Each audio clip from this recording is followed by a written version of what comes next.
My sister asked to move in temporarily after her divorce. 6 months later, she tried to change the locks on my own house, and Mom threatened to sue me if I kicked my sister out because she had kids.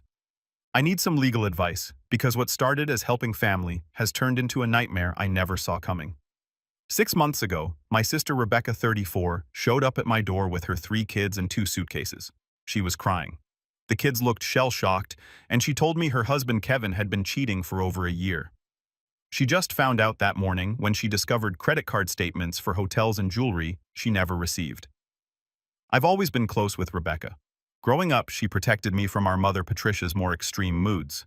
When Mom would go on one of her tirades about how I wasn't living up to my potential, or how disappointing I was compared to my cousins, Rebecca would sneak into my room afterward with snacks and comic books. So when she showed up needing help, I didn't hesitate. "It's just for a few weeks," she said, trying to hold back tears while her oldest Tyler stood behind her, looking like he was trying to be brave.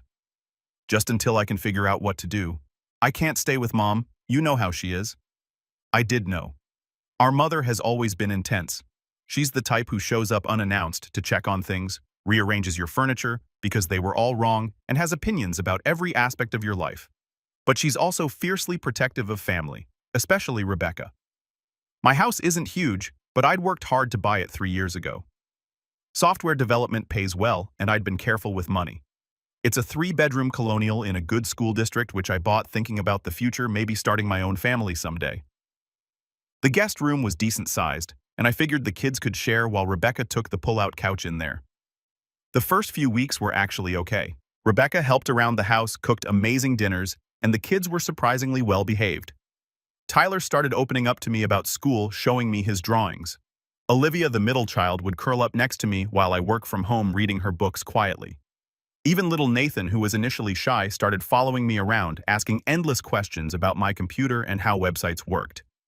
But then our mother got involved. Patricia showed up one day while I was in a video meeting. I could hear her through my home office door directing Rebecca on where to put things, talking about how this arrangement could work long-term. When I finished my meeting and came out, she'd already been to Target and bought organizers for the guest room closet, a small dresser for the kids' clothes, and was measuring the windows for proper curtains.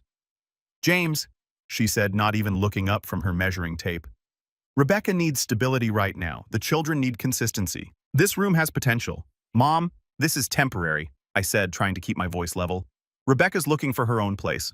Patricia gave me that look, the one that used to make me feel like I was 5 years old again, caught doing something wrong. "Family helps family, James. Or have you forgotten everything I taught you that night?" Rebecca apologized for our mother's intrusion. "You know how she is," she said, looking exhausted.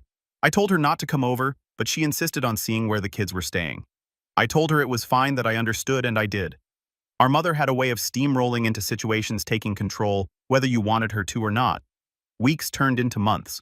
Rebecca had gotten a part-time job at a local marketing firm, but she said it wasn't enough to afford rent anywhere decent in the kids' school district. The divorce was getting messy. Kevin was fighting her on everything, trying to claim she'd abandoned the marital home, dragging out custody arrangements. I wanted to help. The kids had been through enough upheaval. So when Rebecca asked if they could stay just a little longer, I agreed. But things started changing around month 3. Rebecca stopped talking about apartment hunting. She'd redirected her mail to my address without asking. When I brought it up, she got defensive. I needed a stable address for the custody paperwork. She said, "Kevin's lawyer is looking for any excuse to say I'm an unfit mother. Having a consistent address is important." It made sense at the time, but then I noticed other things. She'd hung pictures on the guest room walls, bought a rug. The kids' toys had migrated from the guest room into the living room, the kitchen, my home office. Nathan had started calling it our house. When I tried to establish some boundaries, asking her to keep the kids' things contained to the guest room setting, quiet hours for my work, Patricia got involved again.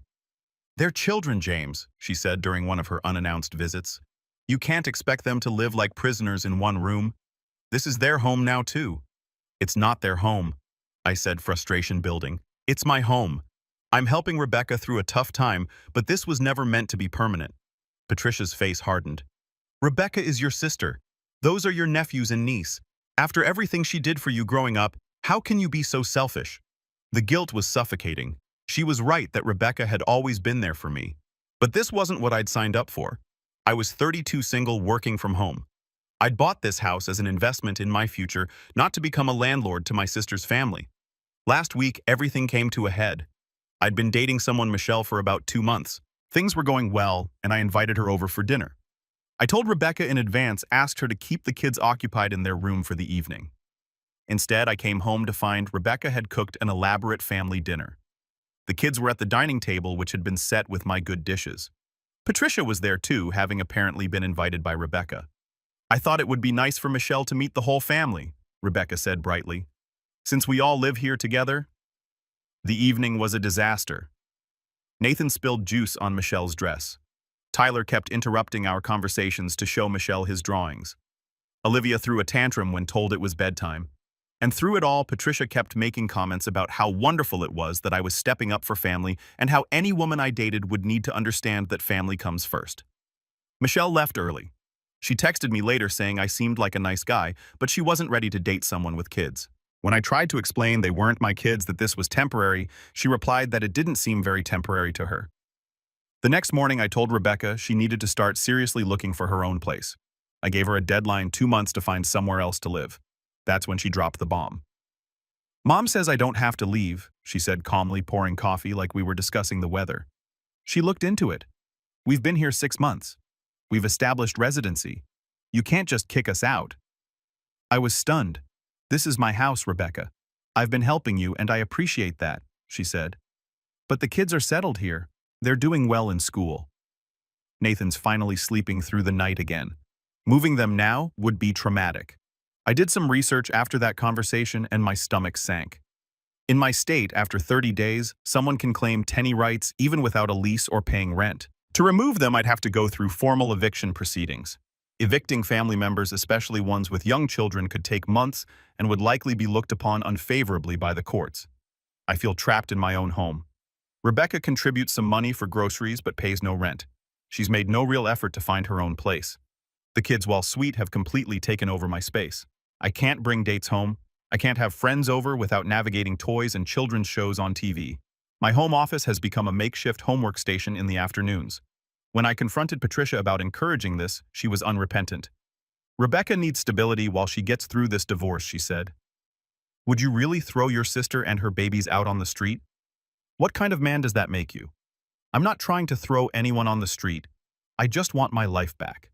I want to come home to my own space. I want to be able to walk to my kitchen in boxers without worrying about traumatizing my niece. I want to be the fun uncle who they visit, not the reluctant landlord guardian. But every time I bring up the moving out, I met with tears from Rebecca, guilt trips from Patricia, and sad looks from the kids who don't understand why Uncle James doesn't want them around anymore. I've consulted with a lawyer who confirmed what I feared. Eviction would be complicated, expensive, and could take months. He also warned me that Patricia and Rebecca could make things very difficult if they wanted to, including calling CPS, with concerns about the children's welfare if I try to force them out. So I'm here asking for advice. How do I get my sister and her kids out of my house without destroying my family relationships or ending up in a legal nightmare? Is there any way to resolve this that doesn't involve formal eviction? And how do I deal with the crushing guilt of wanting my own space back when my sister and her kids genuinely need help? I know I probably sound selfish. Maybe I am, but I'm at my wit's end. This was supposed to be temporary. 6 months later, I feel like a stranger in my own home, and I don't know how to fix it without becoming the villain in everyone's story. Any advice would be appreciated. Update 1. 2 weeks later. Hi everyone. I wanted to thank you all for the advice on my original post. I've read every comment, even the harsh ones calling me a doormat. You weren't wrong. I've tried to implement some of the suggestions, but things have escalated in ways I didn't expect. First, I took the advice about having a formal documented conversation with Rebecca. I sent her an email outlining our original agreement, expressing that while I wanted to help, this arrangement was impacting my life significantly. I proposed a timeline. She had 60 days to find alternative housing, and I would help with a security deposit on a new place up to $2,000. Her response was to forward the email to our mother. Patricia showed up at my door within an hour, and this time she brought reinforcements, my Aunt Linda and my grandmother. They sat in my living room like some kind of family tribunal while I was trying to work. James, my grandmother said, disappointment dripping from every word. I never thought I'd see the day when one of my grandchildren would choose money over family. I tried to explain that it wasn't about money. I wasn't charging Rebecca rent. It was about having my own life, my own space. But they weren't listening. Linda chimed in about how her son Brandon had lived with her for 2 years after his divorce. Family takes care of family, she said. That's how we were raised. The meeting ended with Patricia making veiled threats about how the whole family would remember this when I needed help someday. My grandmother left without hugging me goodbye. The first time in my life that had happened. But the real surprise came a few days later. I came home from a rare day at the office to find a locksmith van in my driveway. Rebecca was standing there directing him to change the locks on my front door. "What the hell are you doing?" I asked, my heart racing. Rebecca looked at me calmly. "Mom said we should change the locks for safety. Kevin knows where I'm staying now, and with the custody battle heating up, we can't be too careful. This is my house, Rebecca. You can't change my locks." The locksmith looked uncomfortable packing up his tools. "Ma'am, if your name isn't on the deed, his name is on the deed," Rebecca said smoothly. "But I live here. I have residency rights." The locksmith left without doing the work, but the message was clear. Rebecca wasn't planning on leaving anytime soon. That evening, I discovered she'd been telling the neighbors that she lives here now. Mrs. Chen from next door mentioned how nice it was that I was letting my sister move in permanently and how good it was for the kids to have a stable home during the divorce. I also found out Rebecca had enrolled the kids in after-school activities using my address, joined the local community center as a household member, and even registered to vote using my address. Every piece of mail that arrived further cemented her claim to residency. The kids, meanwhile, had completely settled in. Tyler had asked if he could paint one wall of the guest room with chalkboard paint for his drawings. Olivia wanted to know if her best friend could sleep over next weekend.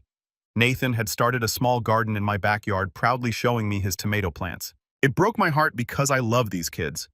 But I also realized that the longer this went on, the harder it would be to undo. I consulted with another lawyer, one who specialized in tenant law. She was blunt. "Your sister has established tenny. The fact that she's family actually makes this worse, not better. Courts are very reluctant to evict family members, especially single mothers with young children. If you pursue this, you're looking at months of legal proceedings, thousands in legal fees, and no guarantee of success." She also warned me that Rebecca and Patricia seem to be building a case. Changing the locks without your permission is illegal, but documenting all the ways she's established residency. That's strategic. Someone is advising them. Sure enough, I later learned that Patricia's friend from book club is a paralegal who went through a similar situation with her brother-in-law. The stress is affecting my work. I'm making mistakes, missing deadlines. My manager asked if everything was okay during our one-on-one. I couldn't exactly explain that I was living in a hostage situation in my own home. Michelle reached out last week saying she'd been thinking about me. I wanted to respond to try again, but what would I say? "Hey, want to come over?" Just ignore my sister who's squatting in my guest room and my mother who will interrogate you about your intentions. The financial burden is growing too. Groceries for 5 people are expensive. The utilities have nearly doubled. Rebecca contributes what she can, which amounts to about $200 a month. She says the rest of her salary goes to her lawyer for the divorce. I feel like I'm being manipulated from all sides. Rebecca plays the victim, talking about how Kevin is trying to take the kids, how she never thought she'd be a single mother, how grateful she is that at least she has me. Patricia plays the enforcer, reminding me of family obligations and how Rebecca was there for me growing up. The kids are just kids, innocent in all this, which makes it worse. Last night, I overheard Rebecca on the phone with someone. I think her divorce lawyer. She was saying something about establishing a stable environment for the children and how living with family showed she had support systems in place. It hit me then, I'm not just housing her. I'm being used as evidence in her custody battle. I'm at a complete loss. Every option seems to lead to me being the bad guy. If I formally evict her, I'm the uncle who threw his sister and her kids out during their darkest hour. If I don't, I'm stuck indefinitely as an unwilling landlord and co-parent to kids that aren't mine. Some of you mentioned setting boundaries, but how do you set boundaries with someone who's already inside the gates, who has your mother as an ally and 3 kids as unwitting human shields? I'm going to try one more conversation with Rebecca, maybe try to appeal to the sister. I remember the one who protected me, who wouldn't have wanted to put me in this position, but I'm not hopeful. Thanks for listening. I'll update again if anything changes. Update 2, 4 months later. I know it's been a while since my last update. Honestly, I've started and deleted this post so many times because I'm still processing everything that's happened. But I owe you all an update, and maybe writing it out will help me figure out where to go from here. After my last post, I tried one more heartfelt conversation with Rebecca. I waited until the kids were at school and Patricia wasn't around. I even made her favorite coffee and sat down at the kitchen table, the same table where we used to do homework together as kids. Becca, I said using her childhood nickname. This isn't what either of us wanted. I know you're going through hell with Kevin, but you're putting me through hell too. Can't we figure out something that works for both of us? For a moment, I saw a flicker of the sister I remembered. Her eyes got soft and she reached for my hand. I know this is hard on you, James. I never wanted it to go on this long, but Kevin's being vicious. He's claiming I'm an unfit mother, that I can't provide a stable home.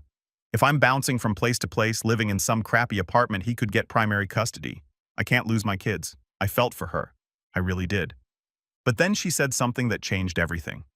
Mom says if I can just hold out until the divorce is final, Kevin will have to pay enough in alimony and child support that I can afford a good place. It shouldn't be more than another 6 months. 8, at the most. 8 more months. She said it so casually, like asking to borrow a book. Rebecca, that's almost another year. I can't do this for another year. Her soft expression hardened immediately. So you'd rather see your nephews and niece living in poverty? You'd rather help Kevin take them from me? That's when I realized the sister who used to protect me was gone, replaced by someone I didn't recognize. Or maybe this had always been there, hidden under the protective older sister facade. The next few weeks were tense. I started implementing some of the boundaries you all suggested. I put a lock on my home office door. I set up a separate mini fridge in my bedroom for my own food after finding my grocery bills had tripled. I stopped engaging when Patricia came over to lecture me. That's when the retaliation started. First, it was small things. My work calls would mysteriously have interruptions. Kids screaming, TV blaring, Rebecca needing something urgently, just as important meeting started. My food from the locked fridge would disappear when I forgot to lock it one time. Oh, Nathan was hungry and I didn't realize that yogurt was special, Rebecca would say innocently. Then came the big one. I woke up one morning to find a notice on my door from the city. Someone had called in a complaint about the illegal boarding house I was running. The inspector who came out was understanding when I explained the situation, but he still had to investigate. He noted that having 5 people in a 3-bedroom house wasn't against code, but any rent collected would need to be reported, and I'd need to ensure all safety requirements for a rental were met. I'm not collecting rent, I told him. It's my sister. She's just staying temporarily. He gave me a knowing look. Sure, just make sure you have working smoke detectors in every bedroom and common area. And if this temporary situation continues, you might want to check your homeowner's insurance policy. Some have clauses about long-term guests. After he left, I confronted Rebecca. She denied calling in the complaint, but the smirk on her face told me everything. Patricia, when I called her, said it was probably one of my nosy neighbors and that if I hadn't made such a fuss about Rebecca staying, no one would have noticed anything wrong. I checked my homeowner's insurance. Sure enough, having long-term guests not on the policy could void my coverage. When I tried to add them, the premium nearly doubled. But the worst part, the kids were starting to turn against me too. Not maliciously. They're still good kids. But Rebecca had started framing everything as Uncle James doesn't want us here. When I put a lock on my office, Tyler asked why I was locking them out. When I bought my own food, Olivia asked if I didn't like eating with them anymore. Nathan stopped showing me his garden, saying, "Mommy said you don't like my plants." It was weaponizing the children in the most insidious way. Last month, things escalated to a point I never imagined. I'd started seeing someone new, Sarah. We'd been very careful only meeting at her place or in public. But one evening, she surprised me by stopping by with takeout, thinking it would be nice. Rebecca answered the door before I could. "Oh, you must be James's new girlfriend," she said brightly. "I'm Rebecca, his sister. I live here with my 3 kids. Come in. The kids would love to meet you." What followed was an orchestrated disaster. Rebecca had clearly coached the kids. They were on their worst behavior, screaming, fighting, making messes. Tyler knocked over Sarah's wine accidentally. Olivia had a meltdown about wanting Sarah's food. Nathan clung to my leg, crying about how Uncle James was going to leave them for a new family. But the coup de grace was when Patricia showed up unannounced as always. "Another girlfriend, James," she said coolly, looking Sarah up and down. "I hope this one understands family values better than the last one." Sarah left within an hour. She texted me later. "James, you seem nice, but this is way too much drama for me. Good luck with everything." I haven't heard from her since. That night, I told Rebecca she had 30 days to get out. Not 60, not 90, 30 days, or I would start formal eviction proceedings. The next morning, I woke up to 47 missed calls and a storm of text messages. Patricia had rallied the entire extended family. My phone was a tsunami of guilt, manipulation, and outright threats. How dare you, those poor children? You'll regret this. We won't forget this betrayal. What would your father think? He passed 5 years ago, and invoking him was a low blow even for Patricia. But the one that chilled me to the bone was from Patricia. If you try to evict Rebecca, I'll call CPS and report that you're endangering the children by trying to make them homeless. I'll tell them about the locks you've put up, how you're denying them food, creating a hostile environment. See how that affects your precious career. I screenshot that message and immediately forwarded it to my lawyer. Her response was sobering. This is escalating to dangerous territory. Your mother is essentially threatening to file a false CPS report, which is illegal, but proving it's false could be a nightmare. CPS investigations, even unfounded ones, are serious. If you work in tech, some companies have morality clauses that could be triggered by such an investigation. She recommended I start documenting everything, every interaction, every threat, every incident. She also suggested I install security cameras in common areas of my home with proper notice to Rebecca. Of course, when I informed Rebecca about the cameras for everyone's safety, she lost it. "You're treating us like criminals," she screamed. "We're your family. Family doesn't threaten family." I shot back. "Family doesn't take advantage of generosity and turn it into a hostage situation." She started crying then, but it felt calculated. The kids were watching from the stairs, and she made sure they could hear every word. "Did you hear that baby's Uncle James thinks we're holding him hostage? He wants to put us on the street." Tyler. The oldest looked at me with such disappointment. "I thought you loved us, Uncle James." I retreated to my room and didn't come out for the rest of the night. So here I am 4 months after my last update, 10 months into this nightmare. Rebecca is still here. The kids are still here. My dating life is non-existent. My relationship with my extended family is destroyed. I have cameras in my own home that make me feel like a prison warden. My sister and I can barely be civil to each other. The kids walk on eggshells around me, coached by their mother to see me as the enemy. And the latest development, Rebecca's divorce is dragging on. Kevin's lawyer has apparently raised questions about her living situation, suggesting that living with a single male relative might not be the best environment for the children. So now Rebecca is painting me as the stable family-oriented brother who's graciously supporting his sister while simultaneously threatening to have me investigated by CPS if I try to evict her. I'm trapped in a web of manipulation that would be impressive if it wasn't destroying my life.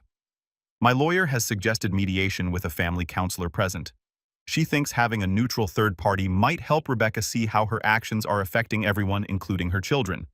But mediation requires both parties to participate in good faith, and I'm not sure Rebecca or Patricia are capable of that anymore. I love my nephews and niece despite everything. I don't blame them. They're victims in this too. But I can't live like this anymore. I can't be held hostage in my own home by guilt and manipulation. I can't let Patricia and Rebecca destroy my life because Rebecca made bad choices in her marriage. I'm at a crossroads. Do I proceed with eviction and risk the threatened CPS investigation, the complete destruction of my family relationships, and the trauma to the kids? Or do I continue to live as a prisoner in my own home, watching my life pass by while Rebecca uses me as a prop in her divorce proceedings? I never thought I'd say this, but I've actually considered selling the house just to force the issue. But even that feels like letting them win. Thank you all for following this saga. Your support and advice have kept me sane. I'll update again when I figure out what to do next. Final update 2 months later. This will be my last update on this situation. I wanted to wait until everything was resolved before posting and I finally have some closure to share. After my last post, I was at rock bottom. The threats from Patricia about CPS, the manipulation from Rebecca, the guilty looks from the kids, it was all too much. Some of you messaged me privately with similar stories, and honestly, those messages kept me going knowing I wasn't alone. That this kind of family manipulation happens to others made me feel less crazy. The turning point came from an unexpected source. Kevin, Rebecca's soon-to-be ex-husband. He reached out to me through my LinkedIn of all places. His message was simple. "I think we should talk." I was suspicious, obviously, but I was also desperate. I agreed to meet him at a coffee shop downtown somewhere public and neutral. Kevin looked rough. He'd lost weight, had bags under his eyes, and seemed to have aged years in the months since their separation. But his first words shocked me. "I didn't cheat on her," he said quietly. "I never cheated on Rebecca. She made it all up." He showed me documents, credit card statements Rebecca had claimed were for hotels and jewelry. The hotels were business trips, all documented with company expense reports. The jewelry charge was for his mother's birthday gift, which he had the receipt for complete with an engraving for Mom. Why would she lie about that? I asked. Though part of me was already connecting dots, I didn't want to connect. Kevin laughed bitterly. Because she wanted out, but she wanted to be the victim. She couldn't just ask for a divorce. She needed a story where she was the wrong party, where everyone would rally around her. He told me about the months leading up to their separation. Rebecca had been spending more time with Patricia, coming home talking about how she deserved better and how Kevin was holding her back. Patricia had been filling her head with stories about how much money she could get in alimony and child support if she played her cards right. Your mother convinced her that being a victim of infidelity would get her better terms in the divorce. Kevin said more sympathy from the judge, more money, more likelihood of primary custody. All she had to do was sell the story. I felt sick. But Kevin wasn't done. Do you know why she really chose to stay with you instead of your mother? He asked. I shook my head. Because Patricia told her to. Living with Patricia would look like she had options. Living with you, a single man with a good job and a nice house while you support her and the kids, that shows family support and stability. It was all calculated, James. Every bit of it. He showed me text messages between Rebecca and Patricia, screenshots he'd gotten through the discovery process in their divorce. They were damning. Patricia coaching Rebecca on what to say, how to act, how to make me feel guilty. Discussions about how long they could milk this situation before I either gave in and let them stay permanently or paid them to leave. There was even a message where Patricia said, James was always too soft. He'll cave eventually, and if he doesn't, we'll make sure everyone knows what kind of man abandons his sister and her babies. I sat there in that coffee shop reading message after message, feeling like the world's biggest fool. The sister I thought I'd been helping had been playing me from day one. The mother I'd been trying to appease had been orchestrating the whole thing. Why are you showing me this? I asked Kevin. Because they're doing to you what they did to me, he said. Patricia convinced Rebecca that I was the enemy, that she deserved everything I'd worked for. Now they're convincing your family that you're the enemy. I lost my kids, James. I see them every other weekend if I'm lucky. And when I do, they've been poisoned against me. I don't want to see the same thing happen to you. I asked if I could have copies of the messages. He said his lawyer advised against it, but he could testify to their existence if needed. Armed with this knowledge, I went home and did something I should have done months ago. I called Patricia's bluff. I sent a group email to Rebecca, Patricia, and CCT, my lawyer. In it, I laid out everything. The original agreement was temporary. Rebecca had made no good faith effort to find alternative housing. The threats of false CPS reports were criminal. I had documentation of everything, including their messages about milking the situation. They had 30 days to vacate, or I would pursue formal eviction and press charges for extortion. I also included one more thing. If CPS is called, I will fully cooperate with their investigation. I will also provide them with all documentation of the threats made to weaponize their services, which I'm sure they'll find very interesting. The response was immediate and explosive. Patricia called screaming about betrayal, about family, about how I'd regret this. Rebecca cried, begged, pleaded. She even tried to seduce me one night, which was so wildly inappropriate and desperate that it only strengthened my resolve. But I held firm. I installed more cameras. I documented everything. I even hired an off-duty police officer to be present when I knew confrontations were likely. The extended family pressure was intense. I was disinvited from Christmas, from cousin Jennifer's wedding, for my nephew's baptism. My grandmother sent me a letter saying she was disappointed in the man I'd become. But a funny thing happened. Some family members started reaching out privately. My cousin David told me Patricia had tried the same thing with him years ago, trying to move Rebecca in after a fight with Kevin. My aunt Sarah, not Linda, who'd been at that intervention, admitted she'd always thought Patricia was manipulative, but had been too afraid to say anything. Kevin's testimony in his divorce proceedings about the false cheating allegations changed everything. The judge was not pleased. Rebecca's credibility was shot. The custody arrangement shifted in Kevin's favor. Without the leverage of the divorce proceedings and faced with actual consequences, Rebecca folded. She found an apartment within 2 weeks. Turns out she'd had the money all along squirreled away in an account Patricia had helped her set up. The move out was tense. Patricia supervised, making snide comments the whole time. The kids were confused and upset, which broke my heart. Tyler asked me why I was making them leave. I knelt down to his level and told him the truth in age-appropriate terms. I love you guys, but this was always meant to be temporary while your mom figured things out. You'll have your own rooms at your new place, and I'll still be your Uncle James. We'll have sleepovers and fun uncle days, just like we were supposed to. Olivia hugged me and whispered, I know mommy was being mean to you sometimes. Kids see more than we think they do. It's been 2 months since they moved out. The house is quiet. I can walk to my kitchen in my boxers again. I've started dating Sarah again. Turns out she'd been through something similar with her family and understood why I'd needed to handle it the way I did. Rebecca and I don't speak except for coordinating when I can see the kids. Patricia has told the entire family that I'm dead to her. The flying monkeys still occasionally send nasty messages, but they're getting fewer. But here's the thing. I'm free. I'm in therapy working through the guilt and manipulation I endured. I'm learning about boundaries, about how toxic family dynamics work, about how people like Patricia create these situations, and people like Rebecca enable them. I've reconnected with Kevin, oddly enough. We're not friends exactly, but we share a unique understanding. He's rebuilding his relationship with his kids, and I make sure to reinforce positive messages about their dad when I see them. The kids come over one weekend a month now by my choice and on my terms. They're starting to understand that Uncle James loves them, but has his own life too. The visits are fun again, not tense. We make pizzas, play video games, have movie nights. Then they go home to their own place and I go back to my life. I've lost some family through this, maybe permanently. But I've gained something more valuable. Self-respect, boundaries, and the knowledge that being family doesn't mean being a doormat. To everyone in similar situations, document everything. Get legal advice early. Don't let guilt override your gut instincts. And remember, helping family doesn't mean sacrificing yourself.